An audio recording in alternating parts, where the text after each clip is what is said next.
Hey everybody, and welcome back to my channel. I'm Tiffany, and in this video today I wanted to share with you the maze card that I created in my last haul video. So if you would like to see how I created this card, then keep on watching.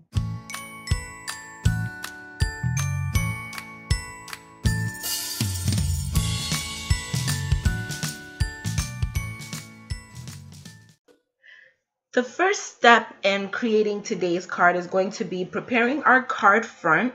So in this part, you see me taping down that maze die, and I'm using this really pretty floral paper that I also received from AliExpress. And I'm just going to tape that down and run that through the Cuttlebug.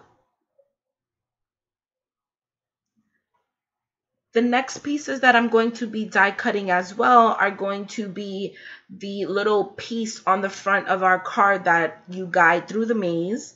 And I'm just going to use that same floral print to cut out the bow. And then I'm using just a really pretty pink to cut out the flower. And here I'm assembling both pieces together. I created the bow, and now I'm just gluing that bow onto the flower. So I'm showing you that here close up. And what I also did off camera was I used some Wink of Stella on the pink flower just to give it a little shimmer. And here you see me putting on my double-sided tape so that we can affix a piece of acetate onto the card. And I just wanted to create some sort of barrier between the card and the piece that moves, like for obvious reasons, so that your magnet doesn't fall out of the maze. You don't want that, so the acetate is necessary. And I'm just gluing that down, making sure it's pressed on there really good. And as you can see on the front, there's some parts of the maze that don't get glued down. So all I'm doing here is just using a little bit of glossy accents just to glue those down and make sure that they don't move. You don't want to use too much glossy accents. You don't want to get glue all over your card front. And in this part, you see me just foam taping. So this part is so important. Literally, you have to foam tape each and every little twist and turn of this maze. If not, then your piece will just slide all over the place, and you want it to be able to guide through the maze. So I really took my time and made sure that all that foam tape was on and that none of it was visible from the front. And here I'm just putting a mat down on my A2 sized card base. And I just wanted a little bit of that pink background in the back, even though this is just going to be a border around the card front. And here is actually what's going to be the background of the maze. And it's that really beautiful shimmering paper. So I used one that's a pink base, but the reflect is like a green. It's such pretty paper. It's actually origami paper. And I just glued that in the center. And here you see me showing you the magnets.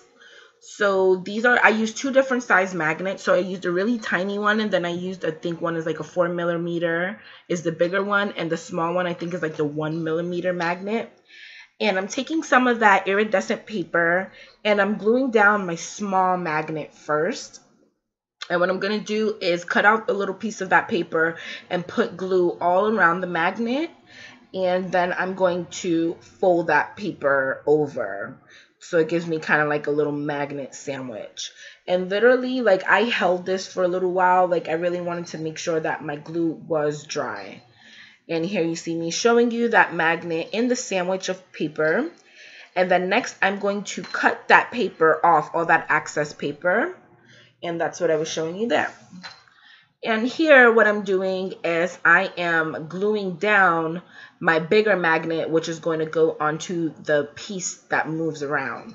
So you see that magnet has just like a little mark on it. I wanted to mark the side that was up for the magnet, because remember, magnets have a right side and a wrong side. So I just wanted to make sure that my right side was facing up. That's so important when you're making this card.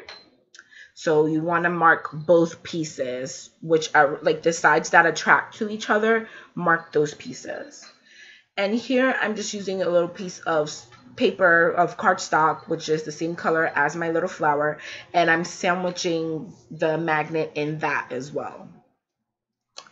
So now it's time to remove the foam tape and start to place down our card front. So here you see me doing the tedious job of removing every single piece of this foam tape, which is so annoying. So here I go, and for this part really is just all about eyeballing. You can see me here, like I tried to like probably put it in and then see if I can just flip the card base over. So you have to find your own technique of making sure the magnet is within the parameters of the maze before you place down the card front. And what I was doing didn't work, so you see me here kind of fiddling, but I eventually got it to work by using my ruler. And I was able to like slide the piece out of the way. And now we're going to start preparing our sentiment strip, and I pulled out this random stamp set that I had in my stash, but it had a really pretty handwriting, which I thought went really pretty with the paper. And I'm using Memento Lilac Posies, and I am stamping out Just for Fun. And I'm also going to mat that Just for Fun with that iridescent paper as well. And I'm just using some tape runner just to get that fixed to the paper. I didn't need to use wet adhesive. The tape runner will work just fine. And I'm cutting that out. And I also popped it up on foam tape because I feel like because the words are so petite, that I really wanted this to stand out on the card, especially since the background is a little busy. But of course, use whatever paper and prints that you have that fits your taste. This is just what I wanted to create, and that's pretty much it for the card. What you see me doing here as kind of like the final steps and adding on the fixings is putting on the sequins. So I put a nice cute little sequin in the middle of my bow, and then I'm also just putting some sequins here and there scattered around just to kind of like give it a little shine. And that pretty much wraps up today's card. I really have fun creating this card. It's probably one of my favorites. And in this next clip, I'm just going to show you that card next to the original card, which was featured in my haul video. As you can see, I kind of made it a little more fun and flirty. And thank you guys for watching so much. Please don't forget to subscribe, hit the bell, and like, comment, and share this video. And until the next time, I'll see you guys later. Bye-bye.